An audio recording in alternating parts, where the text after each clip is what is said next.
Penutupan MOS SMK Pariwisata Kertayasa Singakerta Ubud tahun ajaran 2015-2016 di Taman Makam Pahlawan Pancakatirta Margarana Tabanan diawali persembahyangan bersama oleh guru dan siswa.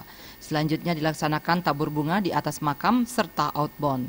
MOS yang telah berlangsung dari tanggal 27 hingga 30 Juli 2015 diikuti 425 siswa baru yang berasal dari jurusan akomodasi perhotelan dan jurusan jasa boga. Menurut Ketua Panitia Komang Pramo Astawa, selain mengenal lingkungan sekolah, masa orientasi siswa juga bertujuan sebagai wadah positif untuk meningkatkan kedisiplinan.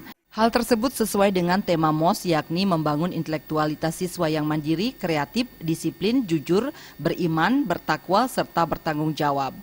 Selama 3 hari, siswa telah diberikan berbagai materi terkait kebijakan sekolah, pengembangan sikap, wawasan wiyata mandala, serta pendidikan karakter.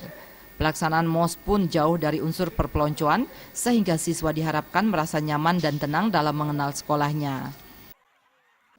MOS itu merupakan masa orientasi siswa dan ada juga yang menyebut MPLS, yaitu masa pengenalan lingkungan sekolah. Jadi di awal tahun ajaran baru kita sudah biasa melaksanakan kegiatan ini untuk lebih mengenal lebih dekat tentang apa-apa yang akan dia hadapi atau dapatkan dalam kesehariannya menuntut ilmu pengetahuan di sekolah. Penutupan MOS SMK Pariwisata Kertayasa Singakerta Ubud ditandai pelepasan tanda pengenal dan atribut. Kedepan, masa orientasi siswa dengan berbagai kegiatan positif akan terus dilaksanakan. Diharapkan melalui MOS seperti ini, siswa dapat mengembangkan diri sehingga nantinya siap menjalankan berbagai aktivitas di sekolah demi terwujudnya sumber daya manusia berkualitas dan siap bersaing di dunia kerja.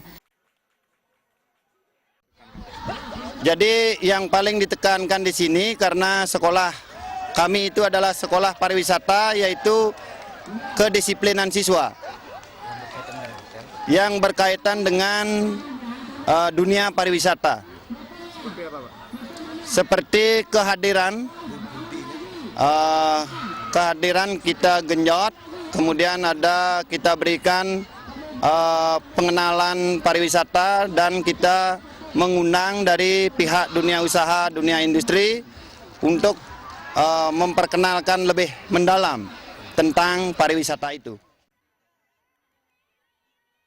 Setiawan, Bali TV.